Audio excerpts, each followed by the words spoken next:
I'm Brooke Mitchell, 23, and fate has a twisted sense of humor. 5 years ago, my parents kicked me out of our Boston home on my 18th birthday to funnel every penny into my golden child sister Hannah's college fund. We can only afford one success story, they said. Today, I'm sitting in a sleek Manhattan office reviewing resumes for an entry-level position at Apex Media, where I'm the youngest department head in company history. The next candidate walks in, shoulders slumped, eyes downcast. My sister Hannah, degree in hand, desperately seeking her first job. Before I dive into this wild journey, let me know where you're watching from in the comments. If this story of family betrayal and sweet karma resonates with you, hit that like button and subscribe to join our community of survivors and thrivers. Trust me, you'll want to stick around to see how this interview ends. Growing up in our modest, two-story house in a middle-class Boston neighborhood, I always knew something was off about our family dynamic. My parents, Catherine and James Mitchell, never tried to hide their preference for my younger sister Hannah. 3 years, my junior Hannah was the apple of their eye, their princess, who could do no wrong. I still remember the Christmas when I was 12 and Hannah was 9. We both asked for new bikes. I received a second-hand model from a garage sale, while Hannah unwrapped a brand new Schwinn with all the accessories. When I mentioned the disparity, my mother simply said, "Hannah needs more encouragement than you do, Brooke." That was their logic. I was self-sufficient, so I deserved less. Despite minimal parental support, I threw myself into academics. By senior year, I maintained a 4 gigapascals captain the debate team and earned a partial scholarship to Boston University. Meanwhile, Hannah struggled through basic classes despite the army of tutors my parents hired. For every C Hannah brought home, my parents hired another specialist. For every A I earned, I received a distracted, "good job," without even a glance up from their phones. My 18th birthday fell on a Tuesday during my final semester of high school. I expected a small celebration, perhaps dinner at the local Italian restaurant my parents took Hannah to for every minor accomplishment. Instead, I came home to a palpable tension. My parents sat at our kitchen table, faces grim, hands folded like they were at a business meeting rather than their daughter's birthday. "Brooke, sit down," my father said, his voice unusually formal. "Your mother and I have made a difficult decision about the family's finances." I sat still, wearing my backpack, anticipation turning to dread in my stomach. "We've calculated our budget extensively," my mother continued, pulling out a spreadsheet, an actual printed spreadsheet of family expenses. "With Hannah's college prospects and the advanced programs she'll need to succeed, we simply cannot afford to support both of you." I stared at them, not comprehending what they were saying. "What we're trying to say," my father clarified, clearing his throat, "is that we need you to move out. Immediately." The words hung in the air like toxic gas. I looked at Hannah, sitting silently at the end of the table, examining her manicured nails. "You're kicking me out on my birthday?" My voice sounded distant, like it belonged to someone else. "We've thought this through," my mother insisted. "You're more independent. You'll manage fine. Hannah needs our full financial support for her promising future." I laughed, a hollow sound that surprised even me. "What about my future? What about my college fund?" My parents exchanged a glance that told me everything. We had to use those funds for Hannah's SAT prep courses and college applications. She needs specialized attention to succeed. The betrayal cut deep. Not just the decision, but the revelation that they'd planned this for months. My college fund, which I'd been counting on, had been emptied without my knowledge. "Your things are already packed," my father added, gesturing to several boxes and suitcases stacked by the front door that I hadn't noticed when I walked in.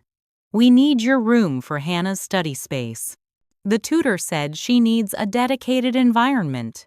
I looked around at the family photos on the walls: Hannah's dance recitals, Hannah's middle school graduation, Hannah's Sweet 16. I was in the periphery of these images, always slightly out of focus, like a placeholder rather than a daughter. That night I slept in my car, parked behind the public library, crying until there were no tears left. The temperature dropped to near freezing, and I used my debate team blazer as a makeshift blanket. I kept checking my phone, hoping one of my parents would text to say it was all a mistake, a cruel birthday prank. Nothing came. The next day at school, my English teacher, Miss Reynolds, noticed my wrinkled clothes and the dark circles under my eyes. After class, she asked me to stay behind. "Brooke, is everything all right at home?" And just like that, the dam broke. Through sobs, I told her everything. Instead of empty sympathy, Miss Reynolds offered something concrete, a place to stay in her spare bedroom until I figured out my next steps. "Everyone needs a safe harbor sometimes," she said, handing me her address. "Even the strongest sailors." As I followed her home that evening, I realized she was the first adult who had ever put my needs first. She became my first unexpected ally in a world that had suddenly turned very cold. Finding affordable housing in Boston while finishing high school proved nearly impossible. After 2 weeks with Miss Reynolds, I found a room in a shared apartment with 3 college students. The space was tiny, barely fitting a twin mattress and a desk, but it was all I could afford on my meager savings. I picked up 2 jobs morning shifts at a coffee shop near school, starting at 5 a.m. and evening waitressing at a diner until midnight. Between work and school, I averaged 4 hours of sleep on good nights. My straight-A average slipped to B's and occasional C's as exhaustion took its toll, but I refused to drop out. Each morning, I repeated the same mantra while staring at my tired reflection: "They don't get to win."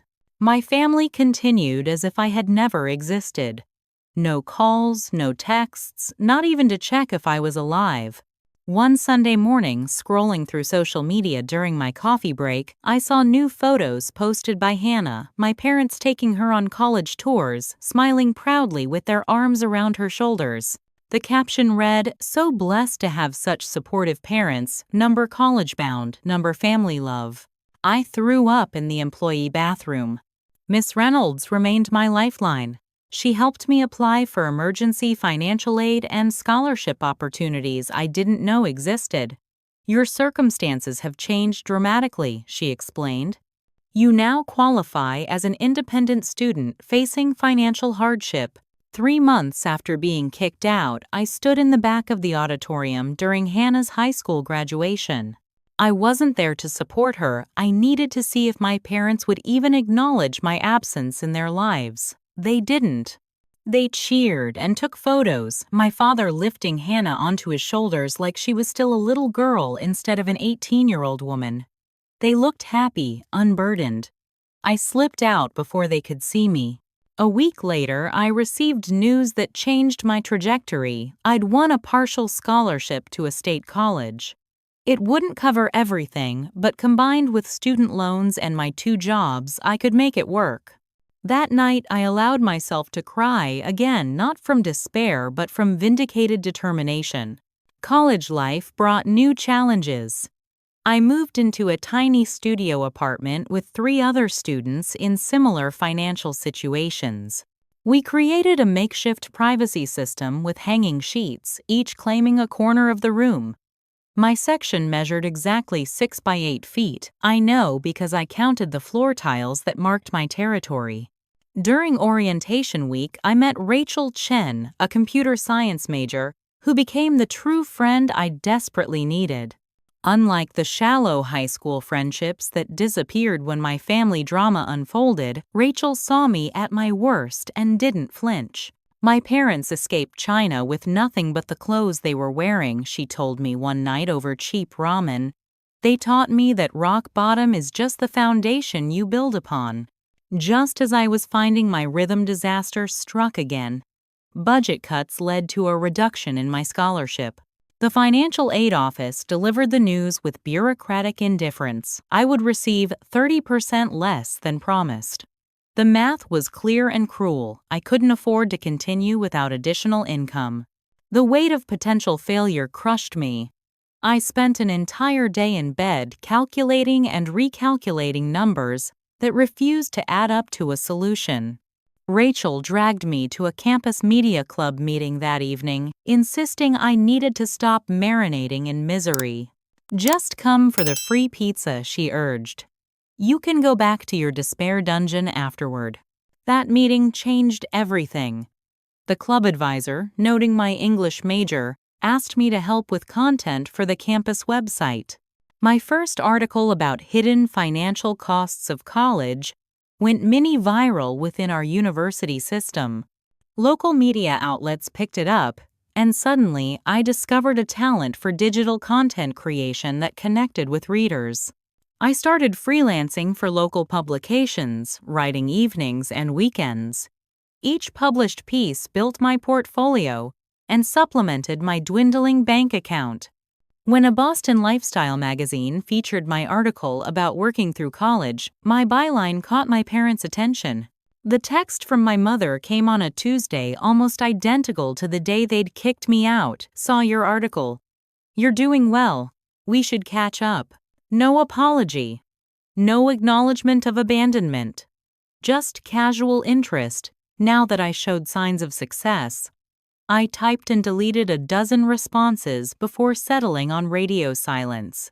Their sudden interest wasn't about reconciliation, it was about associating themselves with my budding success. I blocked their numbers and focused on building my life without their conditional love. Junior year brought an unexpected turning point. My investigative piece on financial corruption in college textbook pricing went viral beyond our campus, catching attention from national media outlets. The article exposed how publishing companies artificially inflated prices through unnecessary new editions and code-locked digital content. 2 days after publication, I received an email that I initially thought was spam and interview request from Apex Media, one of New York's fastest-growing digital media companies. Their talent recruiter had read my article and wanted to discuss potential opportunities. I stared at my cracked phone screen, reading the email repeatedly to confirm it was legitimate. They're flying you to New York, Rachel squealed when I showed her the email. This is huge. I hesitated, calculating what accepting would mean. But I haven't graduated yet. I still have 3 semesters left. Rachel grabbed my shoulders, her expression serious. Brooke, education never ends, but opportunities do. Take the interview. Worst case, it's good practice and a free trip to New York. The Apex Media headquarters occupied 3 floors of a gleaming Manhattan skyscraper.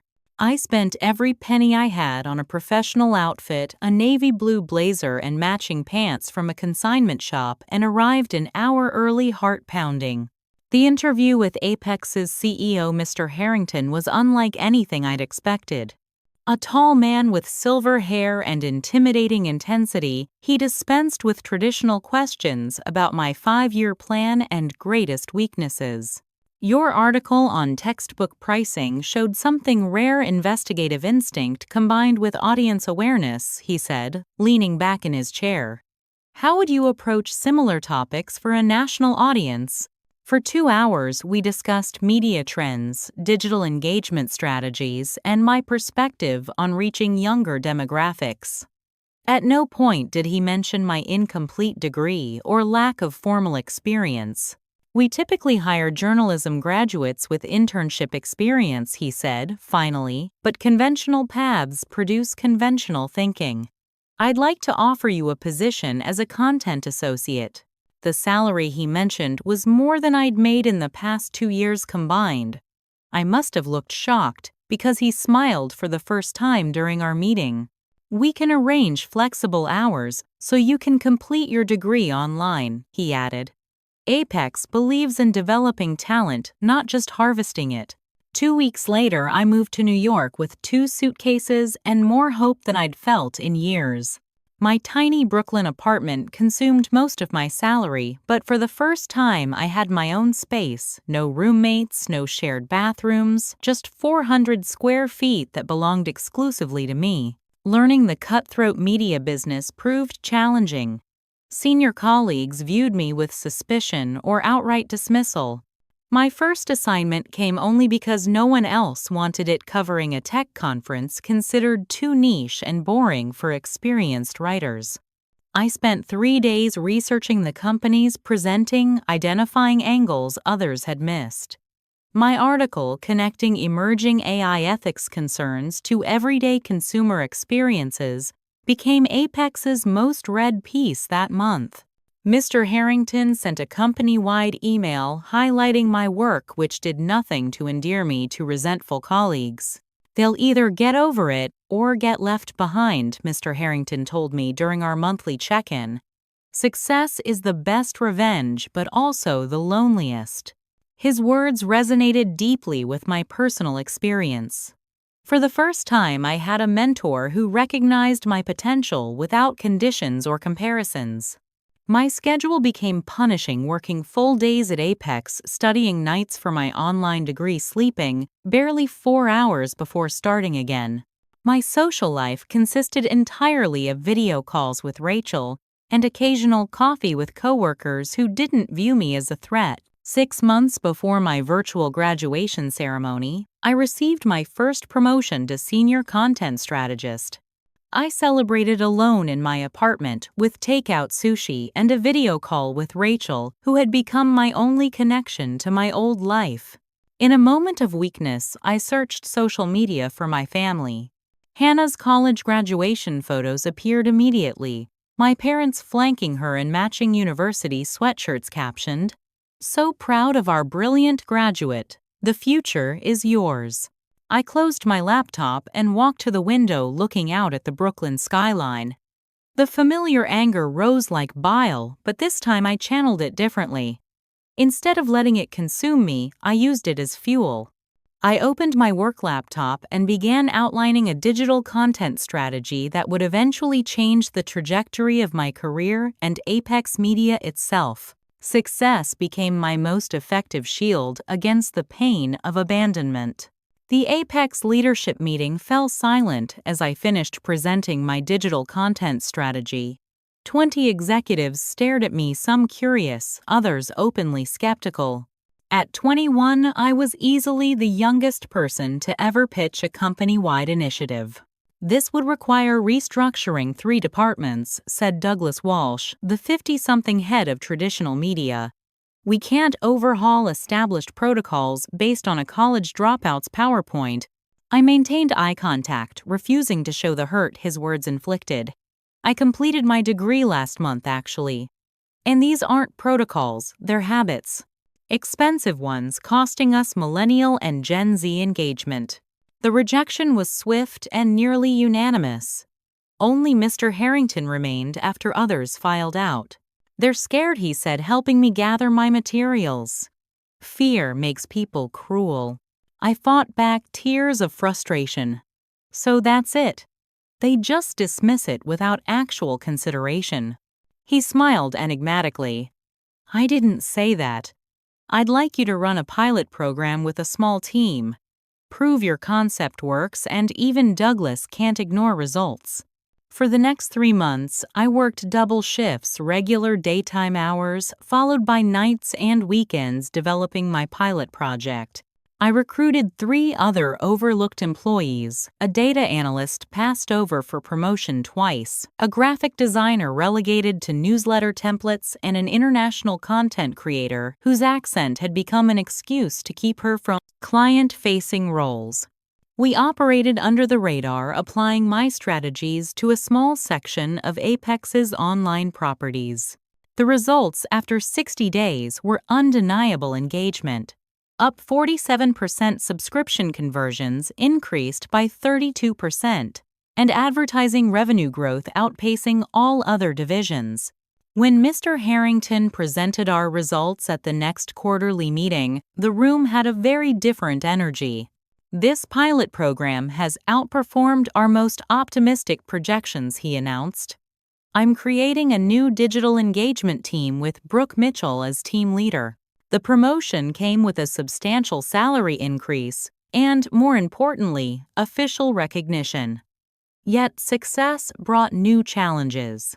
Douglas began a campaign of subtle sabotage, accidentally excluding me from crucial emails, scheduling important meetings during my known commitments, and questioning my decisions in front of clients.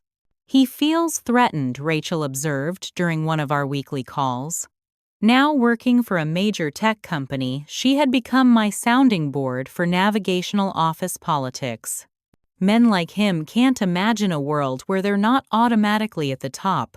Rachel moved to New York that summer, taking a developer position that allowed us to become roommates in a significantly nicer apartment. Having my best friend nearby provided stability I hadn't experienced since being thrown out of my family home. My professional reputation continued growing. Industry publications began mentioning me as a digital media innovator. When the prestigious Digital Future Awards nominated me for their Rising Star category, the surprise wasn't my nomination, but Mr. Harrington's reaction. "Of course you were nominated," he said when I expressed shock. "The only people surprised are those who haven't been paying attention." Winning that award catapulted my career to new heights.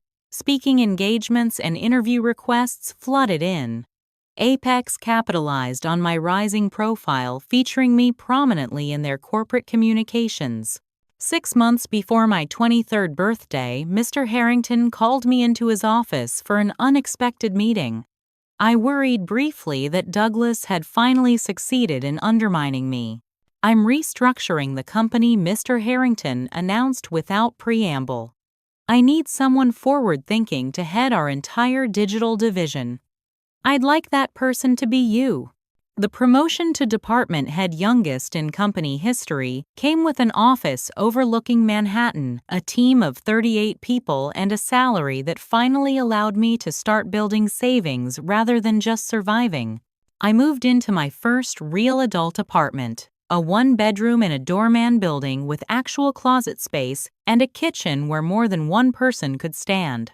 For the first time, I bought furniture that wasn't second-hand or assembled from a box. My first executive decision was creating a mentorship program targeting talented individuals from disadvantaged backgrounds.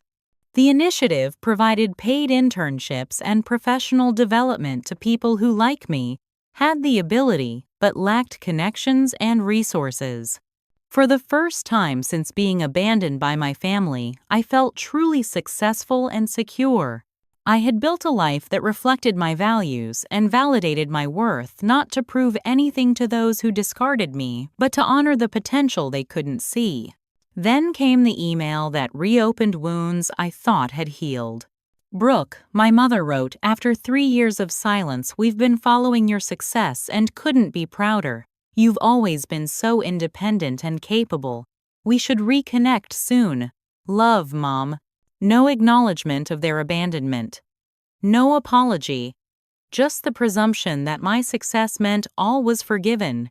I stared at the message for hours, fingers hovering over the keyboard, caught between rage and a daughter's instinctive longing for parental approval. The email sat unanswered as I fell into troubled sleep, dreaming of locked doors and empty rooms. The email from my mother sat in my inbox for 3 days before I showed it to Rachel.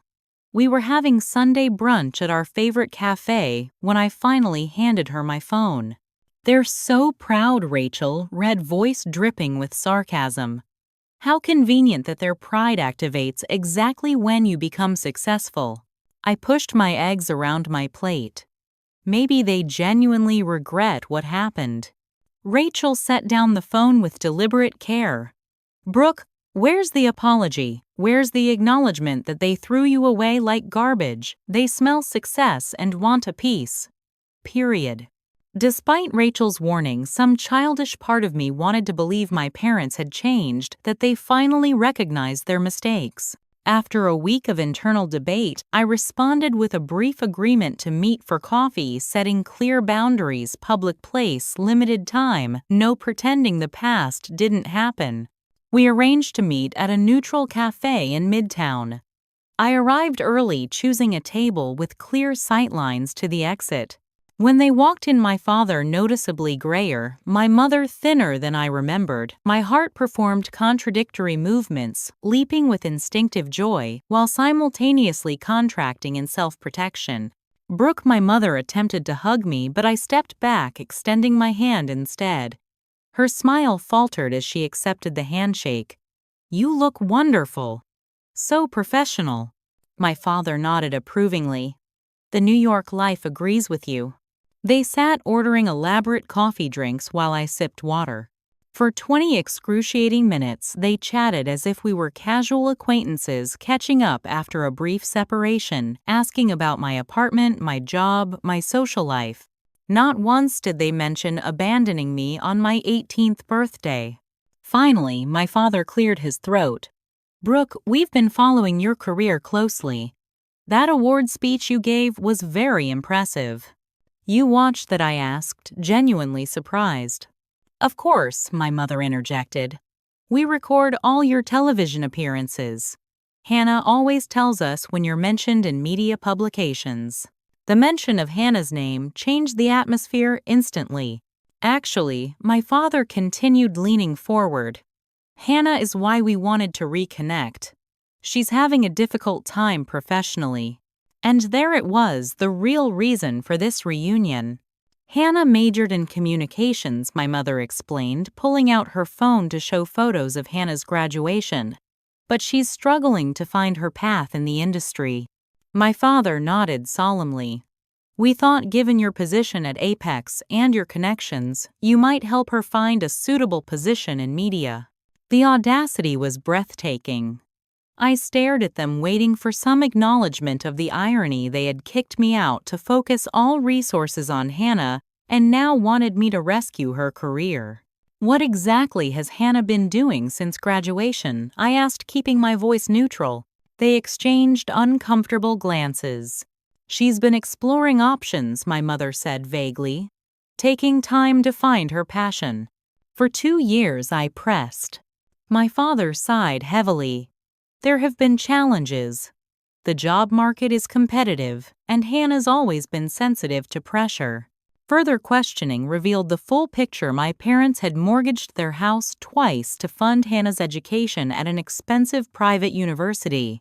They had emptied their retirement savings for her gap year in Europe after graduation, expecting the experience would help her find direction. Hannah had attempted 3 unpaid internships, quitting each within weeks, due to what my parents described as toxic work environments, but sounded more like basic entry-level expectations. "We're in a difficult position financially," my father admitted finally. "The investments we made in Hannah's future haven't panned out as expected."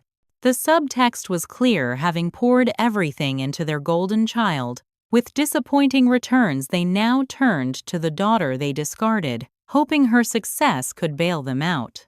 "Let me understand," I said carefully. "You kicked me out on my 18th birthday to direct all financial resources to Hannah.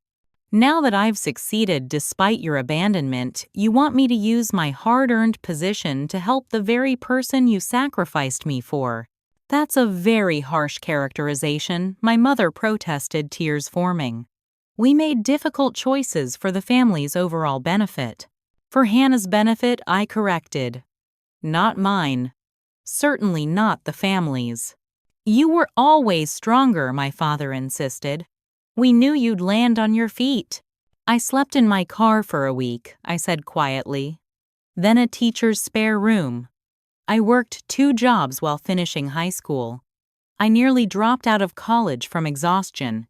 I succeeded not because of your confidence in me, but despite your complete abandonment." My mother reached across the table, attempting to take my hand. I withdrew it to my lap. "We're still family, Brooke," she pleaded, tears now falling freely. "Family supports each other through difficulties." The irony was so thick I could hardly breathe through it. "Family supported Hannah," I replied, standing and gathering my belongings. I had to become my own family. My father's expression hardened. "So that's it. We made one mistake, and you'll punish us forever." "Punish your sister." "One mistake," I laughed without humor. You calculated my disposal like a business decision. You emptied my college fund without telling me. You packed my things before even discussing it with me. That wasn't a mistake, it was a strategy. I placed cash on the table for my untouched water. I wish you and Hannah well, but I won't be your backup plan. Please don't contact me again. The cab ride home felt liberating, as if I'd finally cut through a rope that had been slowly strangling me. For years, I'd carried the weight of rejection trying to prove my worth. In that cafe, I'd finally understood their assessment of me had never been about my value, but about their own limitations. As the taxi pulled up to my building, my phone chimed with a text from an unknown number. "It's Hannah. I need to talk to you alone. Please." I agreed to meet Hannah at a quiet cafe in my neighborhood the following evening. Professional curiosity mixed with personal caution, I wanted to understand her perspective but had no intention of being manipulated a second time. She arrived 20 minutes late, looking nothing like the confident girl from social media photos. Her designer clothes seemed rumpled, her expression defeated. When she spotted me, she attempted a smile that didn't reach her eyes. "You look amazing," she said, sliding into the booth across from me. "I almost didn't recognize you. So corporate." I nodded without returning the compliment. "Your text said you needed to talk." Hannah fidgeted with a sugar packet. "Mom and Dad told me about your meeting. They said you were unreceptive." That's one word for it. An uncomfortable silence stretched between us, the awkwardness of two people who shared DNA and childhood memories but had become strangers. "What was it like?" Hannah finally asked. "After they asked you to leave." The question surprised me with its directness. "It was hell, Hannah. I was 18 with nowhere to go. I always felt so much pressure because of you," she said, eyes downcast. "You were perfect at everything, grades, extracurriculars, even making friends seemed effortless for you. Mom and Dad constantly compared me to you. Why can't you be organized like Brooke? Why can't you focus like your sister?" I listened silently, wondering if she expected sympathy for the difficulty of being the favored child. When the financial issues started, Dad was panicking about college costs for both of us. The college counselor said I needed extensive tutoring to have any chance at decent schools. She twisted the sugar packet until it burst, spilling granules across the table. I was failing 3 classes. The tutor cost hundreds per week. So they decided I was expendable, I concluded flatly. Hannah looked up, her expression unreadable. "They didn't decide anything, Brooke. It was my idea." The cafe noise faded to background static as her words registered. "What?" "I suggested it," she repeated, voice barely audible. 3 months before your birthday, when they were arguing about money again. I told Dad that since you were so independent and smart, you could probably manage on your own." I stared at her, ice forming in my veins. "You suggested they kick me out, their barely 18-year-old daughter." She nodded miserably. "I didn't think they'd actually do it. I thought maybe they'd ask you to get a job or attend community college first. But once Dad started calculating the savings, did you know they emptied my college fund for your SAT tutoring?" Another nod. "I helped them transfer the money. Dad needed my signature since it was going toward my education expenses. The betrayal was so much deeper than I'd imagined. Not just my parents making a cruel decision, but my sister actively engineering my removal." "Why are you telling me this now?" I asked, voice steady, despite the emotional earthquake happening inside me. Hannah's composure cracked. Because it was all for nothing, tears spilled down her cheeks. 4 years at Brentwood University, and what do I have to show for it? A communications degree nobody values and student debt my parents can't help with because they're broke. She detailed her post-graduation failures, the internship at a PR firm where she was asked to work weekends, completely unreasonable expectations. The marketing assistant position she quit after 2 weeks because her ideas weren't appreciated. the social media coordinator role where her supervisor had it out for her after she missed 2 deadlines. Everything's always someone else's fault, isn't it, Hannah? I observed quietly. That's not fair, she protested. I'm trying my best, but the job market is impossible right now. The same job market I navigated while working 2 jobs and finishing college. Hannah wiped her tears with a napkin. I know I don't deserve your forgiveness or help, Brooke. But I'm desperate. Mom and Dad are talking about selling the house. Dad's postponed retirement indefinitely. I felt a flicker of sympathy for my parents despite everything. They had made terrible choices, but Hannah had clearly manipulated them as effectively as she was now attempting with me. What exactly are you asking for, Hannah? A chance, she pleaded. Just an opportunity to prove myself at Apex or somewhere you have connections. I have a degree from a prestigious university. I just need a foot in the door. I considered her request, remembering my own struggles. Send me your resume. I can't promise anything, but I'll review it. Relief flooded her face.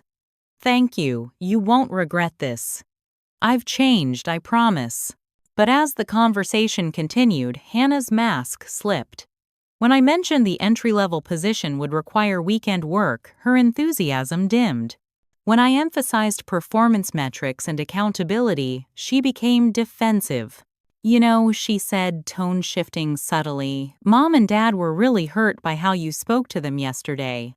They're under tremendous stress because of their financial situation. The situation they created by throwing away one daughter to gamble everything on another, I pointed out. Hannah's expression hardened. They made mistakes, but they're still our parents. If you don't want to help me for my sake, at least consider helping for theirs. When I didn't immediately acquiesce, her approach changed again. I understand if you're too busy with your important job to help family. I'll just tell Mom and Dad you weren't interested in reconciliation. The manipulation was so transparent, it was almost comical.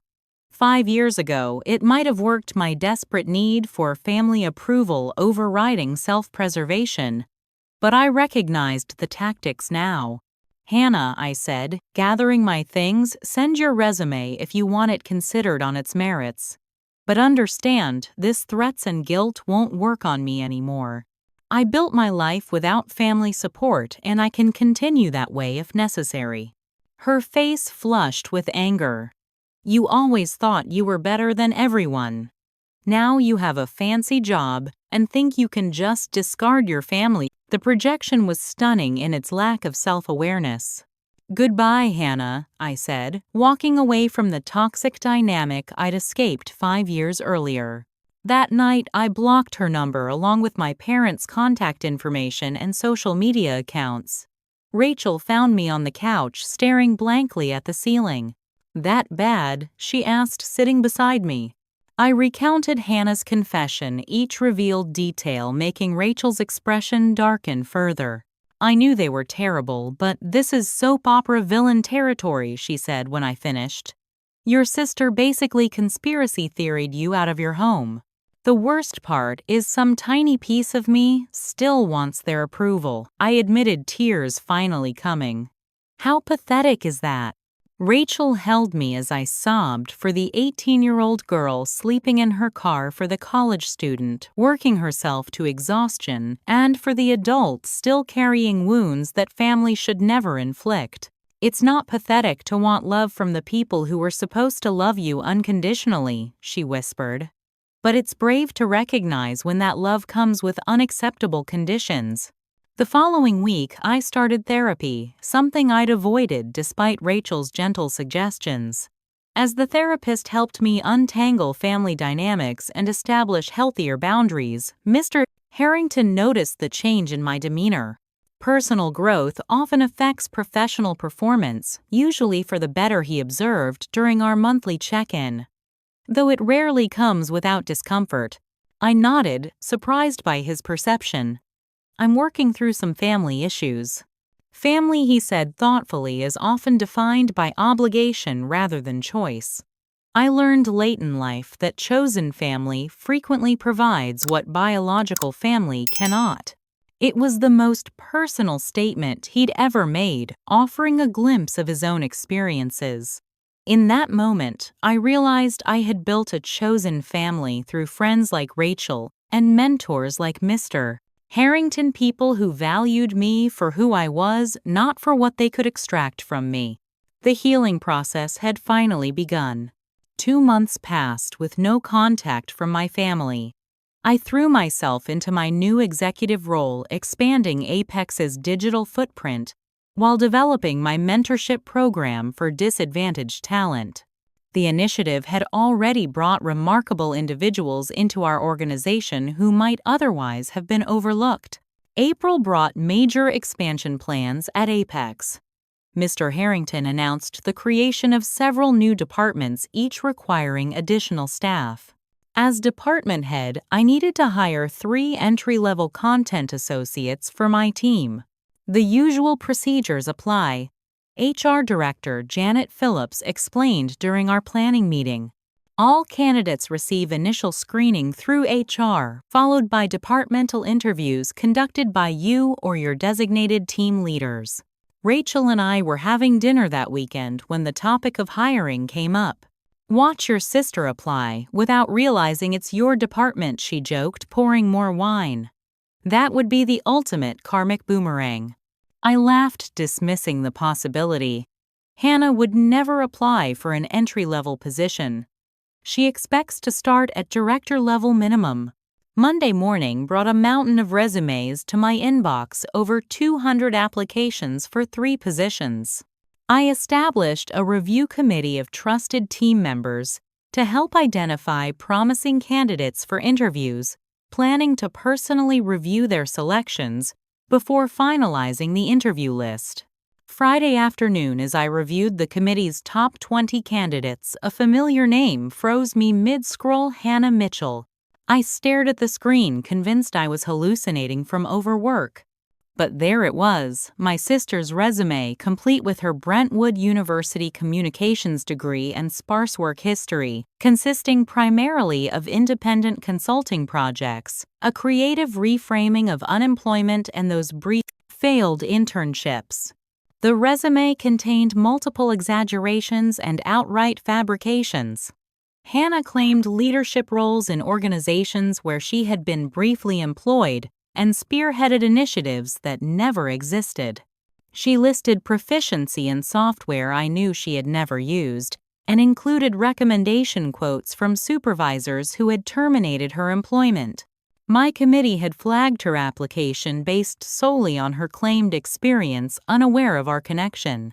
They had placed her in the potential interview category, noting her prestigious education while questioning the lack of substantial work samples. I faced an ethical dilemma. Should I recuse myself entirely due to conflict of interest, reject her application without an interview, or proceed professionally despite our history?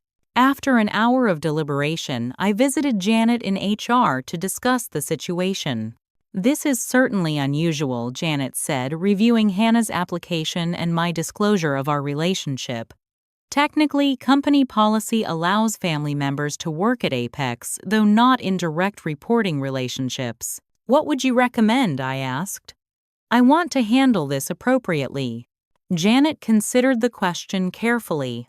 "Recuse yourself from the final hiring decision, but conduct the initial interview if she makes the cut. Document everything, have another team leader present, and ask standard questions only. Her application will be evaluated on merit by others afterward." I agreed to Janet's recommendation, though. My stomach knotted at the thought of interviewing Hannah professionally while processing our personal history. That evening, I reviewed the interview schedule my assistant had prepared for the following week. Hannah was scheduled for Tuesday at 10 a.m., my first interview of the day. The universe apparently had a dark sense of humor. The weekend passed in anxious preparation. I reviewed standard interview questions, ensuring nothing could be construed as biased either for or against Hannah.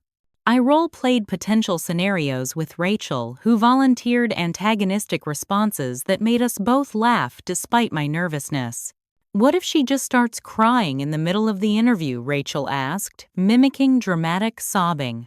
"I'll offer tissues and redirect to the next question," I replied, maintaining my professional demeanor despite Rachel's increasingly absurd hypotheticals. By Tuesday morning, I felt adequately prepared. I wore my most formal suit, a power move that helped maintain psychological distance, and arranged for my senior content strategist William to join the interview as a witness and second evaluator. "We have a special situation with this candidate," I explained to William without elaborating. "I'd appreciate your objective assessment." Hannah's resume indicated she had interned at Maxwell PR, where William had previously worked. His presence might prove illuminating if Hannah's claims were questioned. At precisely 10 a.m., my assistant escorted Hannah into the conference room. She wore an expensive but slightly ill-fitting suit hair pulled back in a severe bun that aged her. She didn't immediately recognize me, smiling generically as she scanned the room, clearly expecting someone else. When our eyes met, her expression cycled rapidly through shock, calculation, and finally a forced smile. "Brooke, what a surprise!" she exclaimed, voice artificially bright. "I had no idea you'd be conducting the interview personally." "Miss Mitchell," I replied with professional courtesy, "this is William Parker, our senior content strategist. Please have a seat." William's raised eyebrow indicated his surprise at the familiar address, but he maintained his professional demeanor. Hannah attempted to establish rapport through family connection immediately. "My sister and I haven't seen each other in ages. How wonderful to reconnect professionally." I redirected gently but firmly. "We're conducting structured interviews for all candidates. Let's begin with your interest in Apex Media and this specific role." For 15 excruciating minutes, Hannah attempted to navigate standard interview questions. Her responses revealed poor preparation and limited understanding of the position's requirements. When asked about content management systems, she provided vague answers that demonstrated no practical experience. Her portfolio contained only classroom projects and a personal blog with 3 posts. William asked about her Maxwell PR experience, referenced prominently on her resume. "I worked directly with Carol Jennings on the Heartland account." "Could you tell me about some specific campaigns you contributed to?" Hannah's face flushed. "I mainly observed and learned from the team.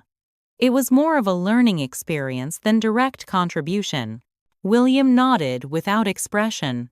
I knew from previous conversations that he had managed the Heartland account personally during the time frame Hannah claimed involvement, and Carol Jennings had left the company a year before Hannah's supposed internship.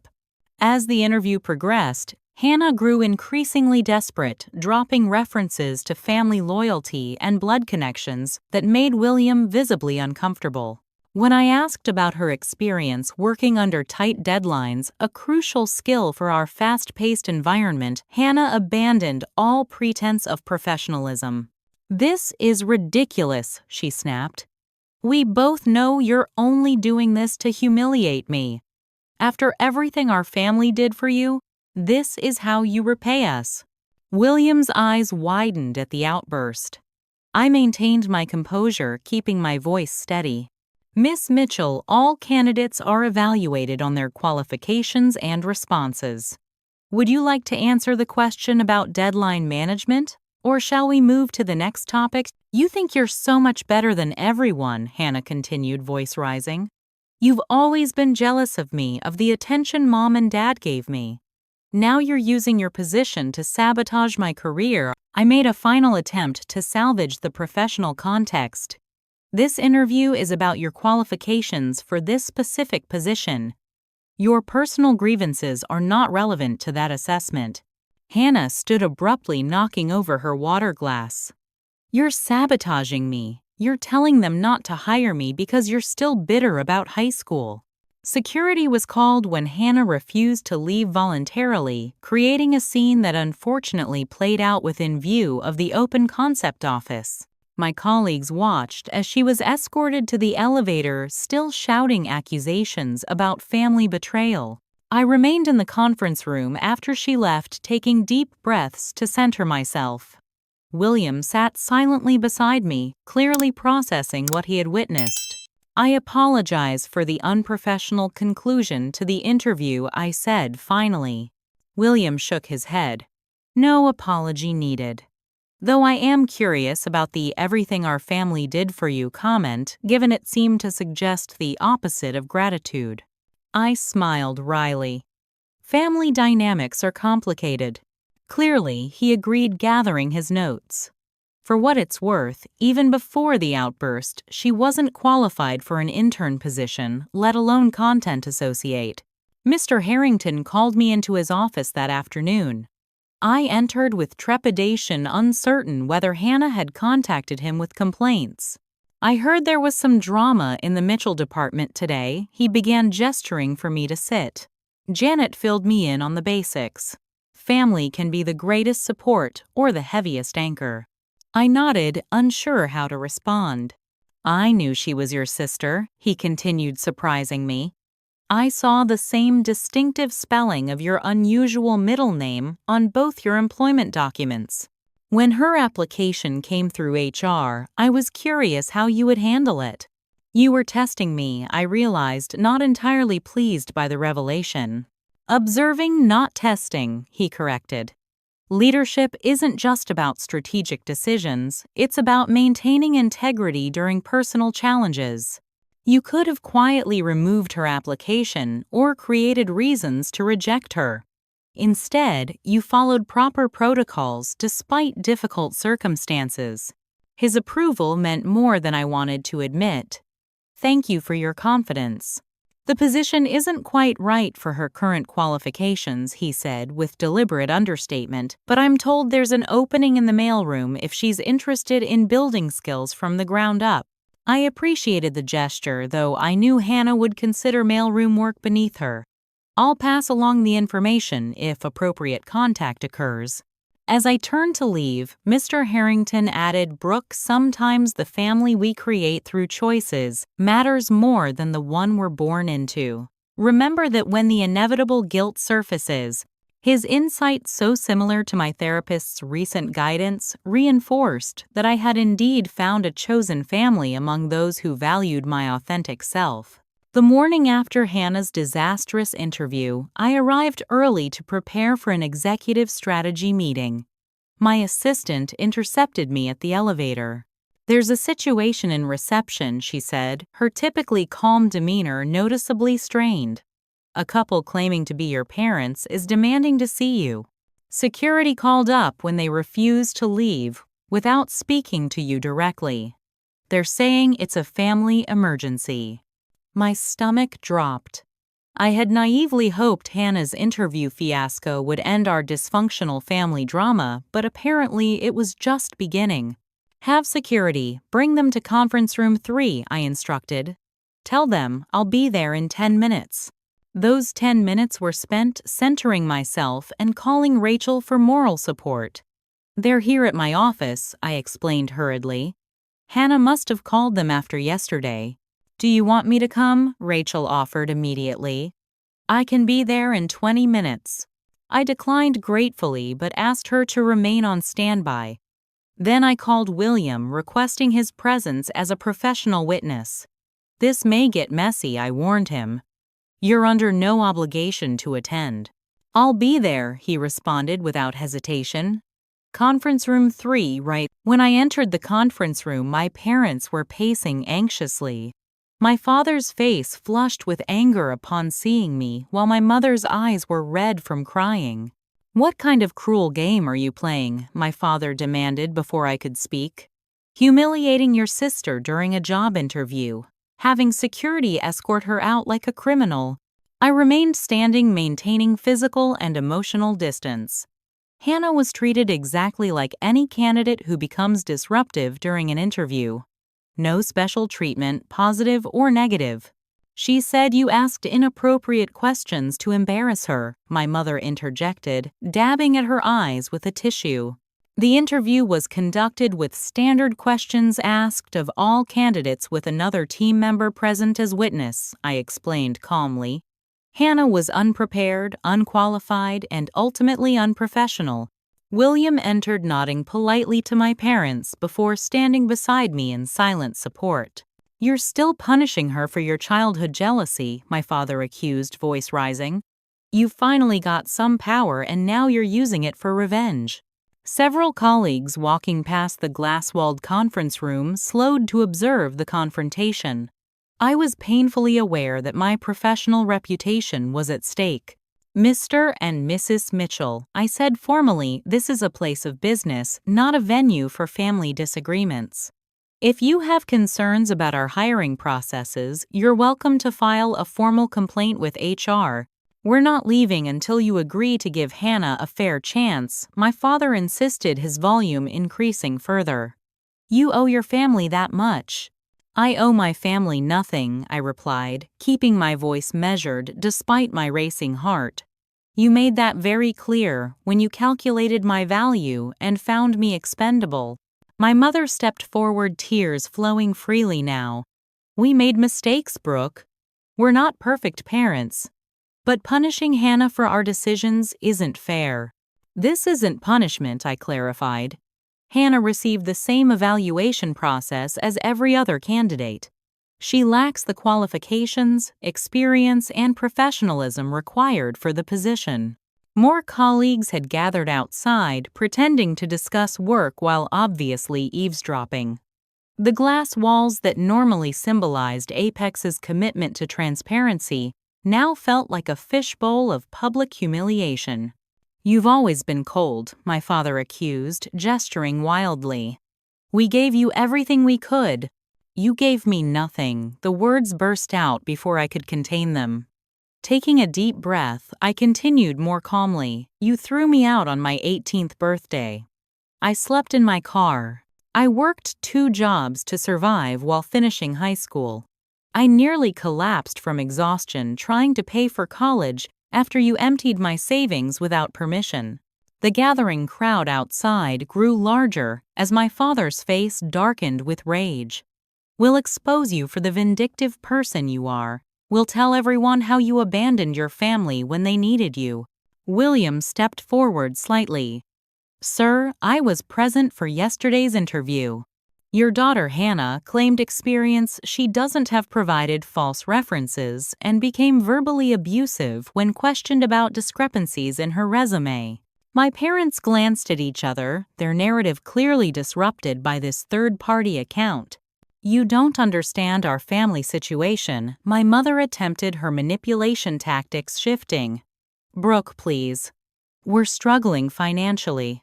Your father's had to postpone retirement. The house is mortgaged to the limit. Hannah's devastated by another rejection. The situation you're describing, I observed quietly, is the direct result of choices you made 5 years ago. You gambled everything on Hannah and discarded me as worthless. That calculation proved incorrect, but the consequences belong to you, not me. My father's face contorted with a mixture of anger and desperation. So that's it. You're just going to watch your family suffer when you could help. What kind of person have you become? The kind who recognizes toxic relationships and enforces boundaries, I replied.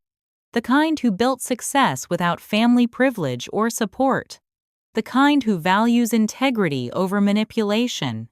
The conference room door opened, and Mr. Harrington entered with security personnel. His presence immediately changed the atmosphere, my father's bluster deflating like a punctured balloon. Mr. and Mrs. Mitchell, Mr. Harrington said with deceptive pleasantness, I'm Jefferson Harrington, CEO of Apex Media. While we encourage open communication, disrupting our business operations and harassing our executives crosses several boundaries, both professional and legal. My mother began another tearful plea, but Mr. Harrington raised his hand to silence her. Security will escort you from the building. Any future attempts to enter these premises without appointment will result in trespassing charges. He turned to me. Miss Mitchell, I believe we have a strategy meeting scheduled. Shall we proceed? As security led my parents away, Mr. Harrington placed a supportive hand briefly on my shoulder. 10 minutes in the executive lounge to collect yourself, then join us in the boardroom. We'll start with marketing projections. The simple normalcy of his directive, treating the family drama as a minor inconvenience rather than a catastrophe, helped restore my professional equilibrium.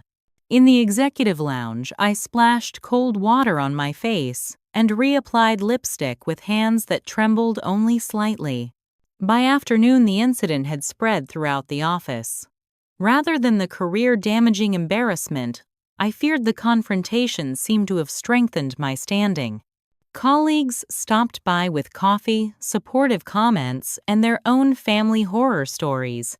The Mitchell clan puts the fun in dysfunctional, joked Teresa from accounting, making me laugh despite everything.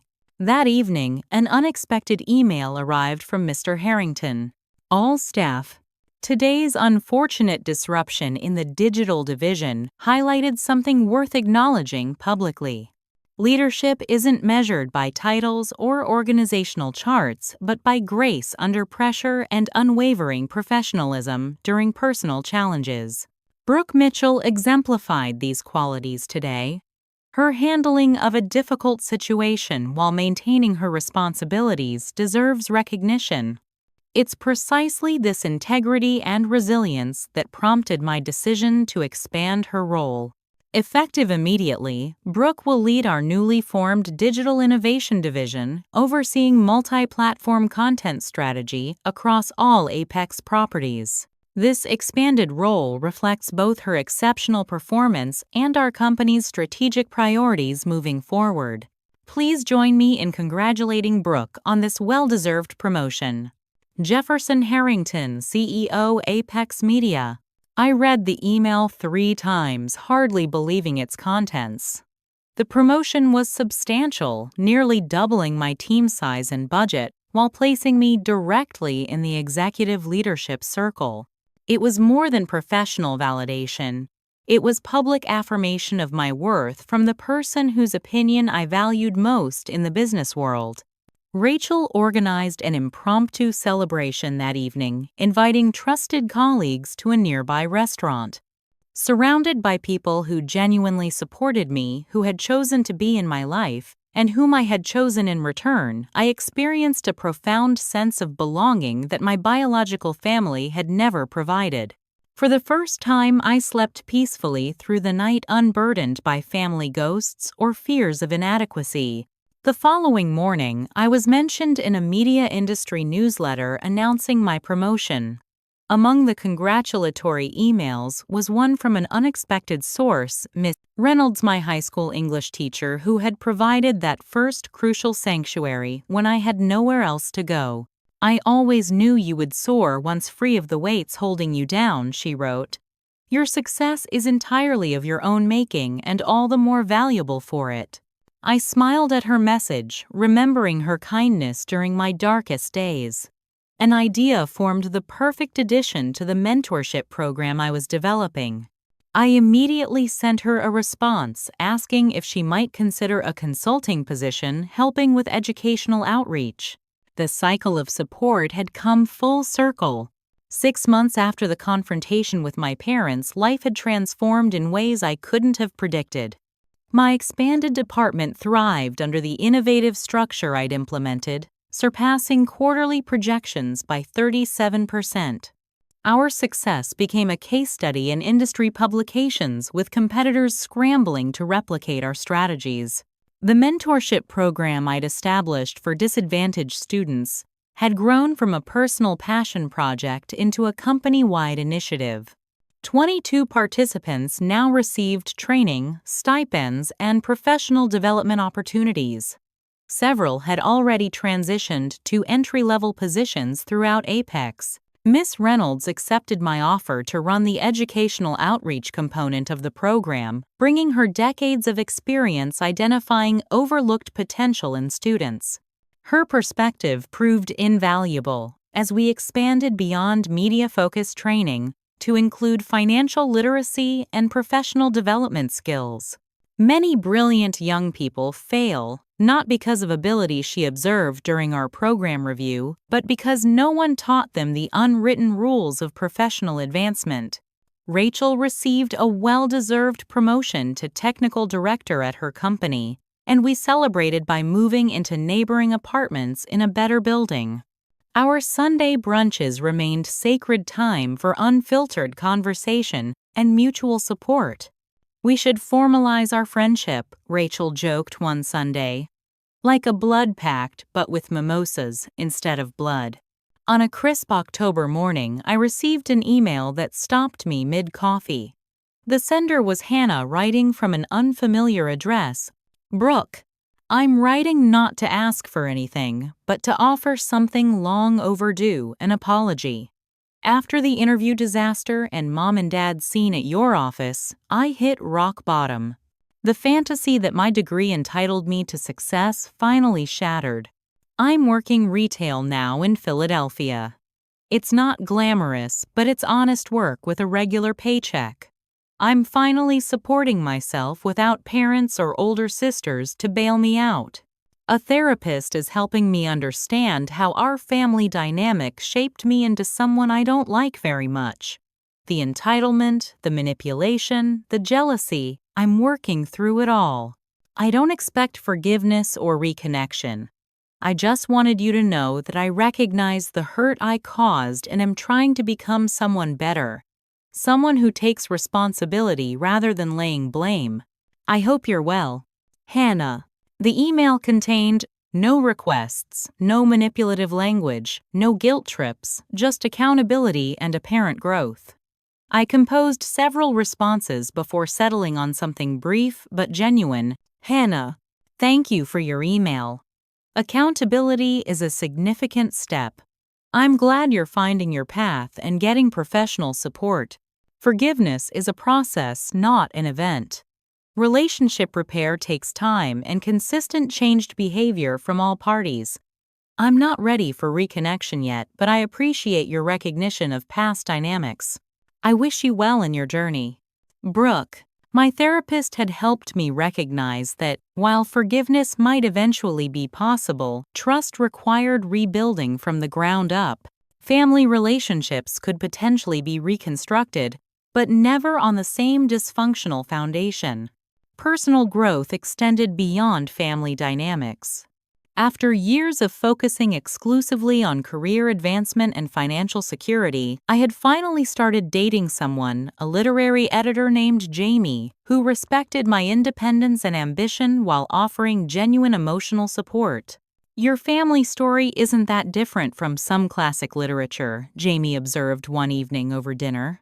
"The rejected child who succeeds against overwhelming odds while the favored one falters. It's practically Dickensian." I laughed at the literary framing. Except I'm writing my own ending. Professional achievements continued accumulating. When Mr. Harrington announced his planned retirement, he named 3 potential successors for eventual consideration, including me.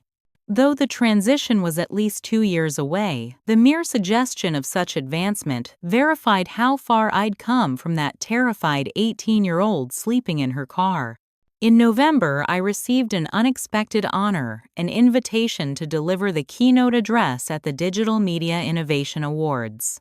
Standing at the podium before hundreds of industry leaders, I spoke not about metrics or strategies, but about creating authentic paths when traditional routes are blocked. "Success isn't always built on privilege and connections," I told the audience.